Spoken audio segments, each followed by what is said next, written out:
Bine v-am găsit, dragii mei din Zodia Capricorn, oriunde v-ați afla. Bine ați venit tuturor pe canalul meu, Tarot Flori de Loto. Numele meu este Nina, pentru cei care nu mă cunosc, și ca de fiecare dată mă bucur să vă am alături la fiecare lectură. Atât pe dragii mei abonați, cum de asemenea și pe cei care poate sunteți pentru prima oară aici pe canal. Azi voi face o lectură generală pentru perioada cuprinsă între 15 și 31 ianuarie. O lectură generală, de ce pentru această perioadă mulți dintre dragii mei abonați se vor întreba, pentru că am avut parte de primul eveniment important al acestui an. Am avut prima lună plină din 2025, o lună plină în Rac, cu un Marte retrograd tot în Rac. Este luna supranumită și luna lupului și care va avea o puternică influență, o puternică energie până către sfârșitul lui ianuarie. Tocmai de aceea am ales să fac această lectură pe ultimele 2 săptămâni ale lunii ianuarie.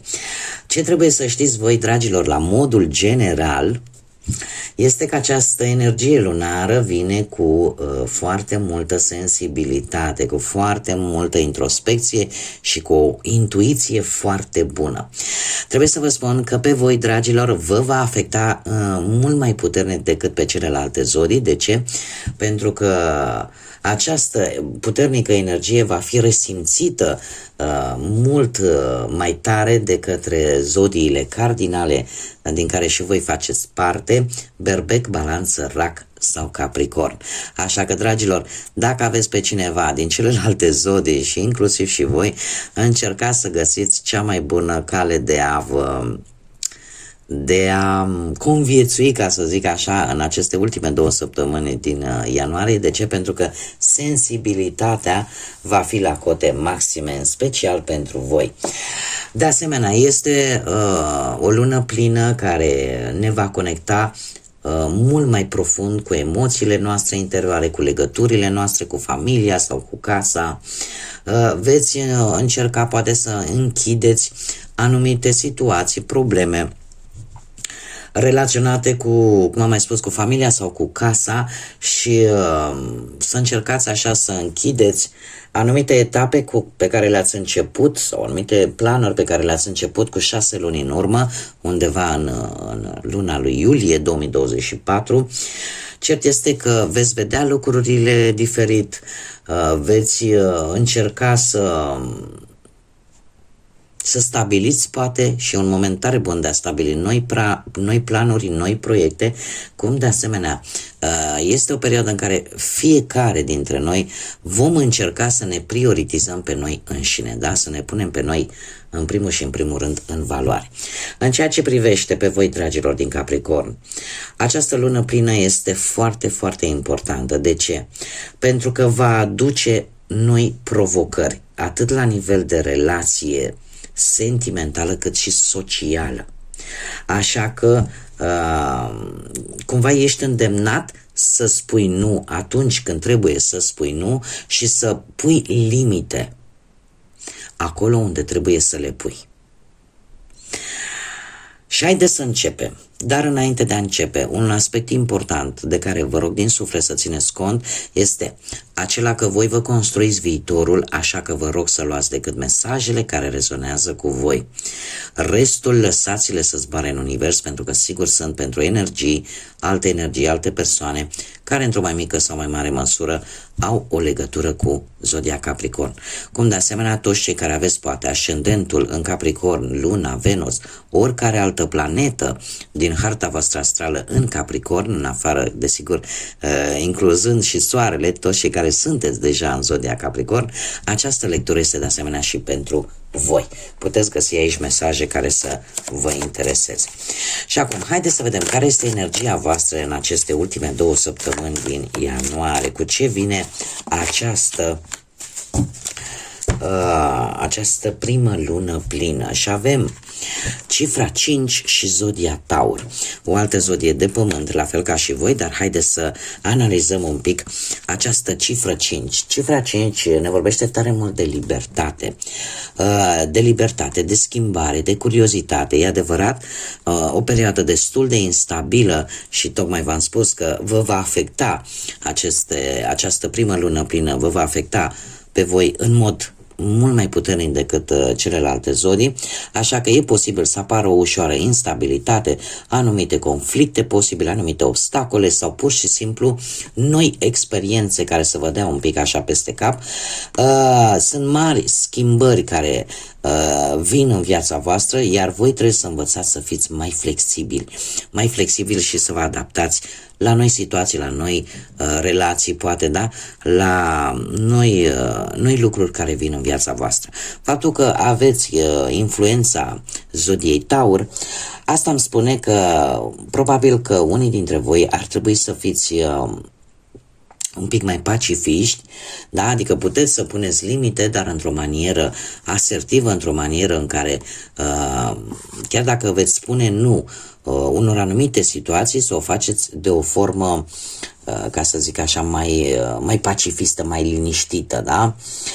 Probabil că aceste ultime 2 săptămâni pentru voi va prezenta interes mâncarea bună, băutura fină, da? Lucrurile în general de calitate, da? Nu vă veți, dacă îmi cer scuze pentru bâlbâială. Dacă veți vrea, nu știu, să cumpărați ceva, veți pune foarte mult accent mai mult pe calitate și nu pe cantitate. Trebuie să vă spun că această influență a zodiei Taur pentru voi, dragilor, îmi zice că veți progresa lent, dar sigur și ceea ce veți reuși în această perioadă va fi foarte real și de lungă durată. Cumva nu e de mirare că anumite posesiuni, anumite situații legate de bani pentru voi vor fi foarte prioritare.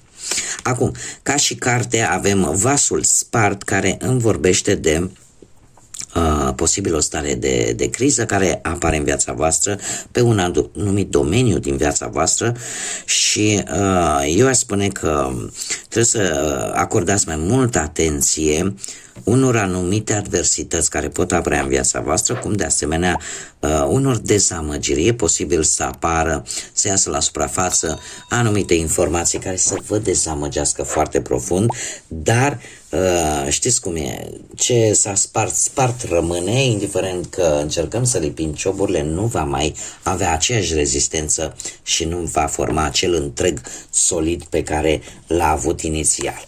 Așa că tocmai de aceea am văzut tare bine că schimbările vin și chiar dacă sunt schimbări apare negative, ele vin cu un scop bine determinat, acela ca voi să avansați.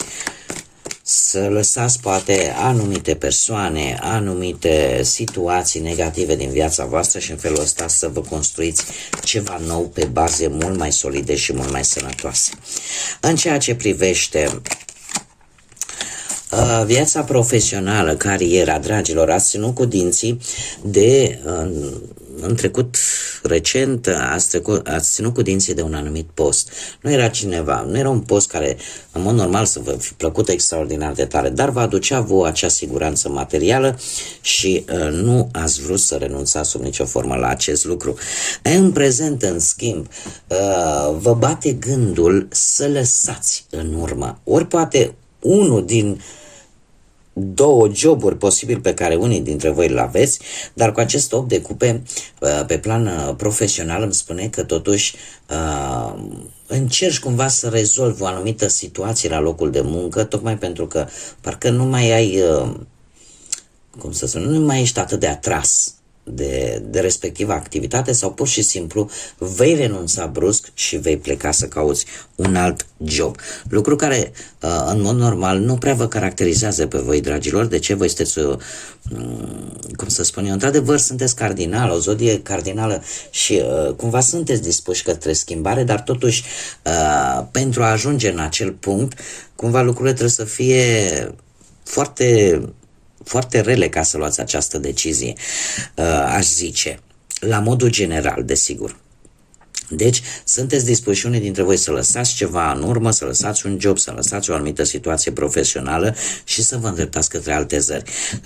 Aceste ultime 2 săptămâni din ianuarie cu acest 9 de cupe îmi spune că mulți dintre voi veți reuși, poate, nu știu, să vă faceți propria voastră afacere sau veți reuși să obțineți un post în urma, poate, unui interviu pe care îl veți da undeva către sfârșitul lui ianuarie și în care răspunsul va fi unul pozitiv, iar în felul ăsta poate o anumită așteptare se va termina.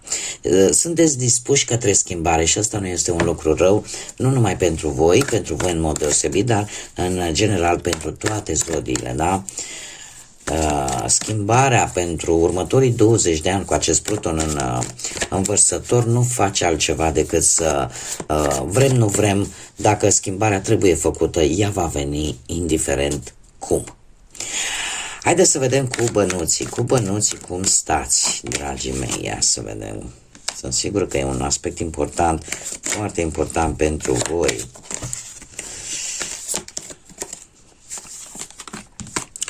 Dragilor, cu bănuții, ce să vă spun, că e aici o energie extraordinară. Avem Împăratul. Nu știu dacă zodia Berbec are vreo legătură cu partea financiară pentru unii dintre voi, dar trebuie să vă spun că unii dintre voi poate chiar ați reușit cu ceva timp în urmă să obțineți poate o moștenire sau să aveți așa o reușită financiară sau poate ați câștigat vreun proces. Da, și în felul ăsta s-a rezolvat, ca să zic așa, o mică problemă sau o mare problemă financiară. În prezent avem magicianul. Magicianul care ne vorbește de șansa de a câștiga ceva bănuți în plus. De ce? Pentru că aveți o voință tare puternică, vă folosiți tare mult de ceea ce știți voi, de cunoștințele voastre și le veți folosi într-un mod înțelept pentru a vă îndeplini un scop. Un scop care are legătură cu situația financiară. În ceea ce privește cavalerul de bâte, către sfârșitul lunii lui ianuarie, îmi spune că vin surprize bănești. E adevărat, nu cantități extraordinar de mari, dar ele vin. Ele vin și cred că singurul lucru care ar putea să fie negativ, acela de a nu cheltui impulsiv. Da, adică chiar dacă vă vin, totuși fiți reținuți, fiți ponderați în ceea ce privește cheltuielile. Da? Pentru că aveți tendința cumva de a cheltui un pic așa impulsiv. Haideți să vedem cu dragostea cum stați pentru cei care sunteți într-o relație în primă fază. Viața sentimentală. Dragilor, aici s-au întâmplat și încă se mai întâmplă lucruri interesante, da. Din păcate, sau poate din fericire, de ce nu pentru unii dintre voi? Eu nu am de unde să știu, eu o să vă spun decât ceea ce cărțile mi arată. Unii dintre voi cu acest 7 de spade, se pare că ați avut încredere în cine nu trebuia. Și ați tot așteptat ca minciunile, ca trădarea să se termine. Numai că această așteptare va cam costat pe voi, dragilor. De ce? Pentru că Marea Preoteasă aici îmi spune că de fapt relația a fost, într-adevăr, a avut pasiune, dar se pare că decât atât. A avut decât atracție fizică pentru unii dintre voi. Eu aș spune că sunt lucruri care încă nu se spun, nu știu dacă de către voi sau de către persoana voastră. Sunt lucruri care se țin ascunse, se spune decât ceea ce se consideră că ar trebui să se știe și nimic mai mult. Dar lucrul ăsta, din păcate, pentru unii dintre voi, va duce la acest 10 de spade care îmi vorbește de acel moment dureros, acel moment de decepție dureroasă, ceva neașteptat care va veni poate în viețile voastre din punct de vedere sentimental pentru cei care sunteți într-o pereche, într-o relație în care veți descoperi anumite jocuri ascunse, va fi acel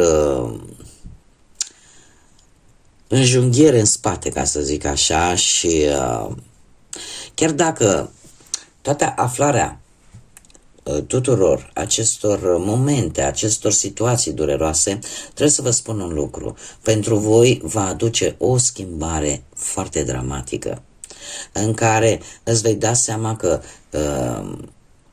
toată această infidelitate, toată această trădare, toate aceste secrete care vor duce involuntar posibil la o ruptură, de fapt nu vor face altceva decât să-ți demonstreze că nu se merită să pierzi timpul.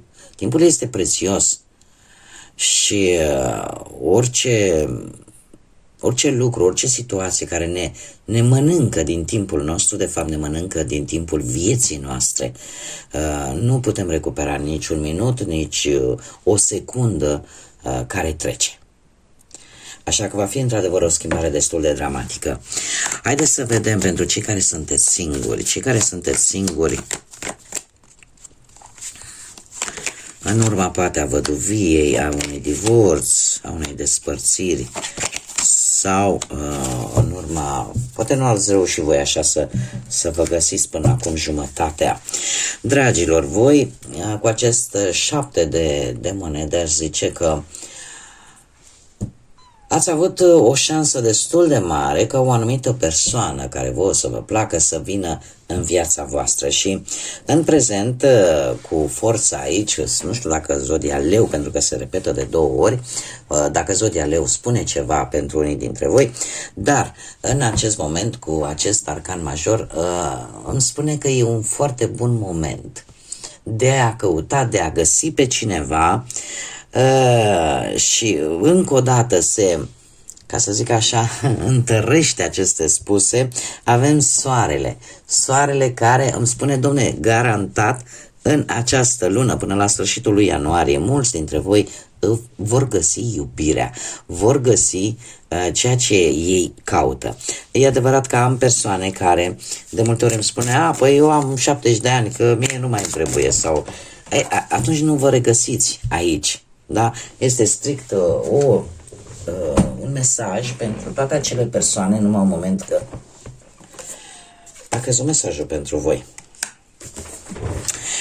Este un mesaj pentru toți cei care sunt interesați să găsească iubirea, sunt interesați ca iubirea să vină în viața lor. Și trebuie să vă spun un lucru important și încheie această paranteză.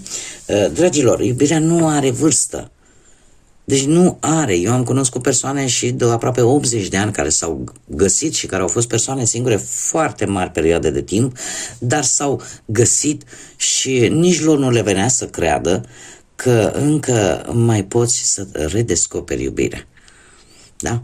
Bun, închei paranteza și haideți să vedem care e mesajul pentru voi. Și avem o barcă în furtună care ne spune în felul următor: perseverența și curajul de a naviga chiar și în cele mai grele crize.